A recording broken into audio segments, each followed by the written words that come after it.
Hello viewers, आप सभी के फेवरेट ऑडियो आर्टिकल प्रोग्राम में एक बार फिर से आपका स्वागत है और मैं हूं आतिफा। तो आज की विशेष प्रस्तुति है लाल बहादुर शास्त्री जी पर। दरअसल भारत के दूसरे प्रधानमंत्री लाल बहादुर शास्त्री जी की जयंती के उपलक्ष्य में यह आर्टिकल उनके राजनीतिक और कूटनीतिक सफर पर आधारित है। इसमें टीम दृष्टि के इनपुट्स भी शामिल है और साथ ही ये सामान्य अध्ययन प्रश्न पत्र 1 के इतिहास खंड से जुड़ा हुआ है। तो चलिए आज के आर्टिकल की शुरुआत करते हैं।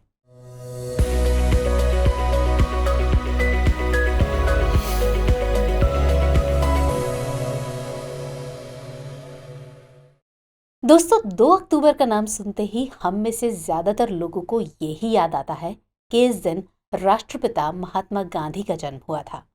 मगर और कम लोग ही जानते हैं कि इसी दिन साल 1904 में देश के दूसरे प्रधानमंत्री यानी लाल बहादुर शास्त्री का भी जन्म हुआ था। लाल बहादुर शास्त्री, जिनके लिए कहा जाता है कि न भूतो न भविष्यति, मतलब ये कि उनके जैसा प्रधानमंत्री न हुआ है और न होगा। उनके लिए ऐसा क्यों कहा जाता है, तो जैसे जैसे वीडियो में हम आगे बढ़ेंगे आपको इसका खुद ब खुद ही पता चल जाएगा। दरअसल सिर्फ 19 महीने के छोटे से अपने प्रधानमंत्री कार्यकाल में ही उन्होंने वो कर दिखाया जो सबके बस की बात नहीं। हालांकि आपने उनकी विनम्रता की तो बहुत कहानियां सुनी होंगी, लेकिन बाहर से वो जितने विनम्र और शांत थे, अंदर से वो उतने ही दृढ़ निश्चयी और मजबूत इरादों वाले व्यक्ति थे। इसकी मिसाल आप इससे ही समझ लीजिए कि मात्र 16 वर्ष की उम्र में ही उन्होंने स्वतंत्रता आंदोलन में भाग लेने के लिए अपनी पढ़ाई छोड़ दी थी। इसके बाद गांधी जी के आह्वान पर वो असहयोग आंदोलन में कूद पड़े। उन दिनों स्वदेशी वस्तुओं का उपयोग और विदेशी वस्तुओं का बहिष्कार जोर शोर से हो रहा था। लाल बहादुर शास्त्री ने भी आगे की पढ़ाई करने के लिए राष्ट्रीय संस्थानों में से एक काशी विद्यापीठ में एडमिशन ले लिया। परीक्षा में उत्तीर्ण होने के बाद उनको शास्त्री की उपाधि मिली। बहुत कम लोगों को ये बात पता है कि लाल बहादुर ने अपने नाम के आगे इसी शास्त्री शब्द को लगाया था। उनका वास्तविक नाम लाल बहादुर श्रीवास्तव था, लेकिन लाल बहादुर जाति प्रथा के घोर विरोधी थे और इसीलिए उन्होंने अपने नाम के आगे से श्रीवास्तव शब्द हटाकर शास्त्री लगा लिया था। असल में लाल बहादुर शास्त्री को लाइमलाइट में रहना पसंद नहीं था। वो जमीन से जुड़े हुए नेता थे। उन्होंने साल 1928 में भारतीय राष्ट्रीय कांग्रेस ज्वाइन की और उसके सक्रिय कार्यकर्ता बन गए। 15 अगस्त 1947 में जब देश आजाद हुआ तो वो उस समय भी कांग्रेस के कार्यकर्ता थे। 13 मई 1952 को पंडित जवाहरलाल नेहरू के पहले मंत्रिमंडल में लाल बहादुर शास्त्री ने रेल और परिवहन मंत्री के रूप में शपथ ली थी। रेल मंत्री के अलावा शास्त्री जी ने नेहरू कैबिनेट में विदेश मंत्री और गृह मंत्री जैसे महत्वपूर्ण पदों को भी संभाला। वो इतने संजीदा नेता थे कि जब उनके रेल मंत्री रहते हुए साल 1956 में महबूब नगर में एक रेल हादसा हो गया था और इस हादसे में 112 लोगों की मौत हो गई थी, तो शास्त्री जी ने इस हादसे की नैतिक जिम्मेदारी लेते हुए अपने पद से इस्तीफा दे दिया था। लेकिन तत्कालीन प्रधानमंत्री जवाहरलाल नेहरू ने उनके इस्तीफे को स्वीकार नहीं किया। इसके 3 महीने बाद ही अरियालूर में एक और रेल दुर्घटना हो गई जिसमें 114 लोग मारे गए। इस बार शास्त्री जी फिर अपना इस्तीफा लेकर पंडित नेहरू के पास गए और उनसे इस्तीफा स्वीकार करने के लिए अनुरोध किया। इस बार नेहरू जी ने उनके आग्रह पर इस्तीफा स्वीकार कर लिया। साल 1964 में जब प्रधानमंत्री जवाहरलाल नेहरू का निधन हो गया तो उस समय सबसे बड़ा सवाल यही खड़ा हुआ कि नेहरू के बाद कौन, हु आफ्टर नेहरू। हालांकि गुलजारी लाल नंदा को कार्यवाहक प्रधानमंत्री नियुक्त कर दिया गया था, मगर अगले प्रधानमंत्री की खोज जारी रही। इस खोज का जिम्मा उस वक्त के कांग्रेस पार्टी के अध्यक्ष कामराज को दिया गया।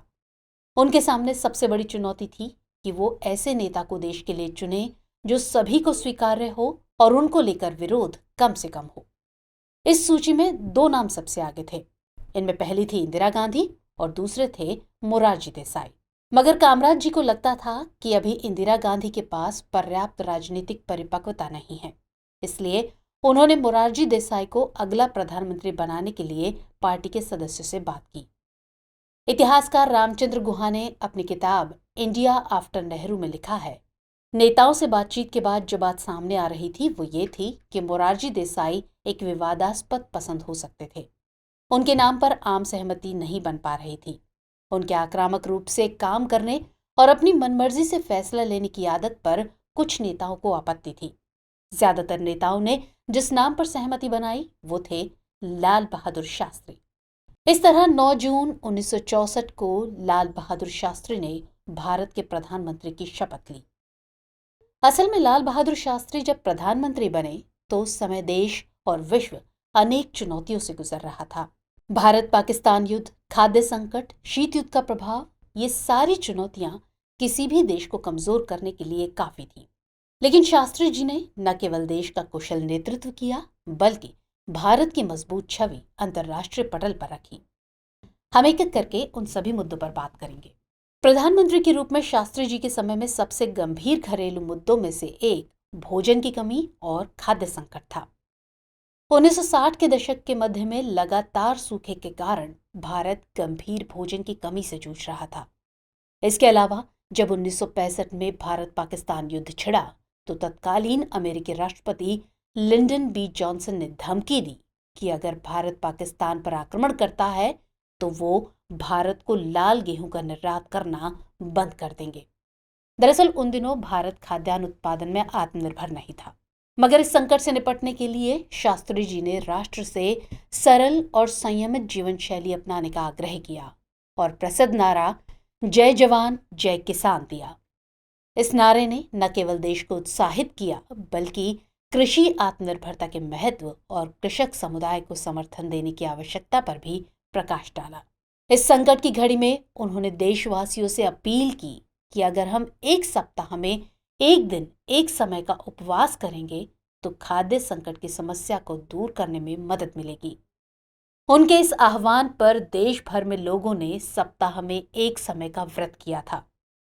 लेकिन इससे भी दिलचस्प बात यह है कि उन्होंने ऐसा करने से पहले अपने घर में लोगों को उपवास कराया था। दरअसल शास्त्री जी का मानना था कि जो काम हम खुद नहीं कर सकते वो काम करने के लिए हमें दूसरों को नहीं कहना चाहिए। इसके अलावा उनके सामने एक दूसरा महत्वपूर्ण घरेलू मुद्दा देश की आर्थिक स्थिति थी। भारत को स्थिर अर्थव्यवस्था, कम औद्योगिक विकास और बढ़ते राजकोषीय घाटे सहित आर्थिक चुनौतियों का सामना करना पड़ा। शास्त्री जी की सरकार ने इन मुद्दों के समाधान के लिए आर्थिक सुधारों की शुरुआत की। इसमें उन्होंने आत्मनिर्भरता और आयात प्रतिस्थापन पर जोर दिया। उनकी सरकार ने हरित क्रांति भी शुरू की, जो उच्च उपज वाली फसल किस्मों और आधुनिक कृषि तकनीकों के उपयोग के माध्यम से कृषि उत्पादकता बढ़ाने पर केंद्रित थी। इन प्रयासों ने आने वाले समय में भारत के कृषि विकास की नींव रखी। इस सब के अलावा लाल बहादुर शास्त्री के समय में दुनिया शीत युद्ध से प्रभावित थी। दुनिया 2 गुटों में बंट चुकी थी। उस दौरान शास्त्री जी ने भारत की विदेश नीति की परिभाषित विशेषताओं में से एक गुटनिरपेक्षता के प्रति अपनी प्रतिबद्धता व्यक्त की। दरअसल गुटनिरपेक्षता वैश्विक शांति, निरस्त्रीकरण और नव स्वतंत्र देशों के लिए आत्मनिर्णय के अधिकार की वकालत करते हुए शीत युद्ध की 2 महान शक्तियों यानी अमेरिका और सोवियत संघ से समान दूरी बनाए रखने की एक नीति थी। उन्होंने वैश्विक निरस्त्रीकरण और नव स्वतंत्र राष्ट्रों के अधिकारों की वकालत करते हुए भारत की स्वतंत्रता और तटस्थता बनाए रखने की मांग की। शास्त्री जी के नेतृत्व और कूटनीति ने भारत को गुटनिरपेक्ष आंदोलन में एक अग्रणी आवाज के रूप में स्थापित करने में महत्वपूर्ण भूमिका निभाई। अन्य गुटनिरपेक्ष देशों के साथ संबंधों को मजबूत करने के उनके प्रयासों ने आत्मनिर्णय के लिए प्रयास कर रहे देशों के बीच दक्षिण सहयोग और एकजुटता को बढ़ावा दिया। लाल बहादुर शास्त्री ने विपरीत परिस्थितियों में भी विश्व के दोनों प्रमुख राष्ट्रों यानी अमेरिका और सोवियत संघ दोनों से अच्छे रिश्ते बनाकर रखे।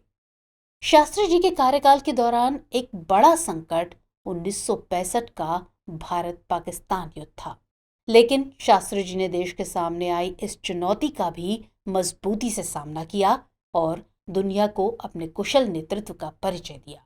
असल में शास्त्री जी के नेतृत्व की सबसे बड़ी परीक्षाओं में से एक 1965 का भारत पाकिस्तान युद्ध था। ये संघर्ष क्षेत्रीय दावों को लेकर शुरू हुआ और कश्मीर क्षेत्र में पूर्ण पैमाने पर युद्ध में बदल गया। मगर शास्त्री जी ने इस संकट के दौरान उल्लेखनीय नेतृत्व का प्रदर्शन किया। उन्होंने भारतीय सशस्त्र बलों को अटूट समर्थन प्रदान किया और उनका मनोबल बढ़ाया।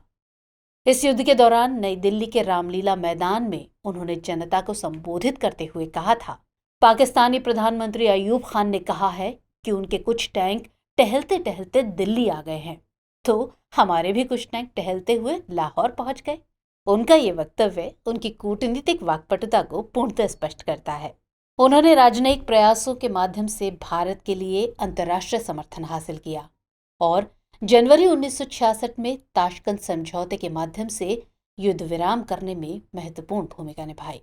इस तरह युद्ध के दौरान अंतर्राष्ट्रीय कूटनीति को नेविगेट करने की शास्त्री जी की क्षमता ने भारत के हितों की रक्षा करने और क्षेत्र में शांति बनाए रखने के प्रति उनकी प्रतिबद्धता को प्रदर्शित किया। इस संकट के दौरान शास्त्री जी ने महाशक्तियों के साथ भारत के संबंधों को कुशलतापूर्वक संचालित किया। राष्ट्रपति लिंडन बी जॉनसन के नेतृत्व में अमेरिका ने पाकिस्तान के साथ एक मजबूत गठबंधन किया था और शुरू में संघर्ष के दौरान पाकिस्तान को सैन्य सहायता प्रदान की थी। इसके विपरीत प्रधानमंत्री एलेक्सी कोशिन के नेतृत्व में सोवियत संघ ने भारत के प्रति समर्थन व्यक्त किया। शास्त्री जी के कूटनीतिक प्रयासों ने सोवियत समर्थन हासिल करने में मदद की। जनवरी 1966 में सोवियत संघ ने भारत पाकिस्तान युद्ध विराम के लिए मध्यस्थता की और ताशकंद में दोनों देश के प्रमुखों को समझौते के लिए आमंत्रित किया। ताशकंद में भारतीय प्रधानमंत्री लाल बहादुर शास्त्री और पाकिस्तान के प्रधानमंत्री जनरल अयूब खान के बीच शांति हेतु समझौता हुआ, जिसे ताशकंद समझौता नाम दिया गया। मगर जिस दिन यह समझौता हुआ उसी दिन रात में अचानक प्रधानमंत्री शास्त्री की तबीयत बिगड़ने लगी और संदेहास्पद स्थिति में उनका निधन हो गया। इस तरह हमने देखा कि शास्त्री जी ने न केवल भारत पाकिस्तान युद्ध में देश का मजबूती से नेतृत्व किया, बल्कि अंतर्राष्ट्रीय जगत और पड़ोसी देशों से भी शांति और स्थिरता बनाए रखने के लिए राजनयिक प्रयासों पर ध्यान केंद्रित किया। चलिए अब शास्त्री जी के कूटनीतिक प्रयासों को जरा समझते हैं। दरअसल शास्त्री जी ने उन सीमा विवादों के समाधान के लिए चीन के साथ बातचीत शुरू की, जिसके कारण 1962 का भारत चीन युद्ध हुआ था। हालांकि उनके कार्यकाल के दौरान एक व्यापक समाधान हासिल नहीं किया जा सका, लेकिन शास्त्री जी के प्रयासों ने सीमा मुद्दे पर भविष्य की बातचीत के लिए आधार तैयार कर दिया। इसके अलावा साल 1965 में शास्त्री जी की अमेरिका यात्रा एक आवश्यक कूटनीतिक प्रयास थी, क्योंकि 1965 के युद्ध के दौरान अमेरिका ने पाकिस्तान का समर्थन किया था। इसलिए शास्त्री जी ने अमेरिका के साथ संबंध सुधारने की कोशिश की। यही वजह है कि राष्ट्रपति जॉनसन के साथ उनकी चर्चा से दोनों देशों के बीच तनाव कम करने में मदद मिली। हालांकि भारत ने एक स्वतंत्र विदेश नीति अपनाना जारी रखा, लेकिन इस यात्रा ने भारत अमेरिकी संबंधों में एक सकारात्मक माहौल बनाया और अपने कूटनिरपेक्ष सिद्धांतों से समझौता किए बिना महाशक्तियों के साथ जुड़ने की भारत की क्षमता का प्रदर्शन किया। शास्त्री जी के नेतृत्व में भारत ने अफ्रीका और एशिया में उपनिवेशवाद से मुक्ति के प्रयासों का समर्थन करने में सक्रिय भूमिका निभाई। भारत ने स्वतंत्रता और आत्मनिर्णय के लिए संघर्ष कर रहे विभिन्न अफ्रीकी और एशियाई देशों को राजनीतिक और नैतिक समर्थन प्रदान किया। इस समर्थन ने गुटनिरपेक्ष आंदोलन के नेता और ग्लोबल साउथ के चैंपियन के रूप में भारत की प्रतिष्ठा को और बढ़ाया। इस तरह लाल बहादुर शास्त्री एक कुशल राजनीतिज्ञ होने के साथ साथ जमीन से जुड़े हुए नेता नजर आते हैं। उन्होंने हमेशा राष्ट्र सेवा को प्राथमिकता पर रखा। अंतर्राष्ट्रीय स्तर पर देश का मजबूती से प्रतिनिधित्व करने के अलावा शास्त्री जी ने देश में लोक कल्याण को भी बढ़ावा दिया। शास्त्री जी की सरकार ने समाज के वंचित वर्गों के उत्थान के लिए कई सामाजिक कल्याण कार्यक्रम भी शुरू किए। उन्होंने अनुसूचित जाति और अनुसूचित जनजाति के कल्याण, सामाजिक न्याय और समानता को बढ़ावा देने की वकालत की। सामाजिक कल्याण के प्रति उनकी प्रतिबद्धता ने भारत में सामाजिक आर्थिक असमानताओं को दूर करने के उद्देश्य से बाद की नीतियों के लिए आधार तैयार किया।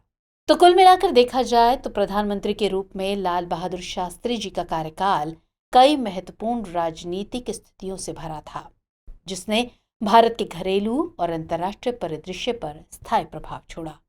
1965 के भारत पाकिस्तान युद्ध के दौरान उनके नेतृत्व ने राष्ट्र की रक्षा के लिए उनके दृढ़ संकल्प को प्रदर्शित किया, जबकि कृषि आत्मनिर्भरता और आर्थिक सुधारों पर उनके जोर ने भारत के भविष्य की विकास की नींव रखी।